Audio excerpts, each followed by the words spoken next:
तिवसा तालुक्यातील वर्रा येथे पुण्यश्लोक अहिल्यादेवी होळकर सेवा समिती व डॉक्टर महात्मे नेत्र रुग्णालय नागपूर यांच्या संयुक्त विद्यमाने वर्रा येथील भारतीय जनता पक्षाचे तालुका प्रभारी राहुल थोटे यांच्या वाढदिवसाचे औचित्य साधून 3 सप्टेंबर रोजी वर्रा येथील शहीद कृष्णा समरित भवनमध्ये मोफत नेत्र तपासणी व शस्त्रक्रिया चष्मे वाटप करण्यात आले।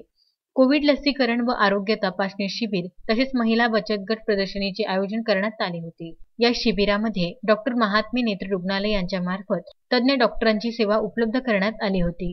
या शिबिरामध्ये महिला व ज्येष्ठ नागरिकांची उल्लेखनीय उपस्थिती होती। तज्ञ डॉक्टरांमार्फत उपस्थित शिबिरार्थींची मोफत आरोग्य तपासणी करण्यात आली। या आरोग्य तपासणी शिबिरात 400 कोविड लसीची उपलब्धता करण्यात आली होती। तसेच तज्ञ डॉक्टरांमार्फत आरोग्यविषयी टिप्स देण्यात येत होत्या। सोबतच या शिबिरामध्ये विविध महिला बचत गटामार्फत विविध वस्तूंचे प्रदर्शन सुद्धा करण्यात आले होते। या शिबिराचे उद्घाटन खासदार डॉक्टर विकास महात्मे यांच्या हस्ते करण्यात आले। तर या शिबिराला तिवसा तहसीलदार वैभव फरतारे, गटविकास अधिकारी डॉक्टर चेतन जाधव, कुर्हा पोलीस स्टेशनचे ठाणेदार श्री वर्गे, ग्रामपंचायत सरपंचा नीलिमा समरीत, उपसरपंच अंकुश बहातकर, निलेश श्रीखंडे आदींची प्रमुख उपस्थिती होती। रामचंद्र मुंदाने, विदर्भ न्यूज, तिवसा।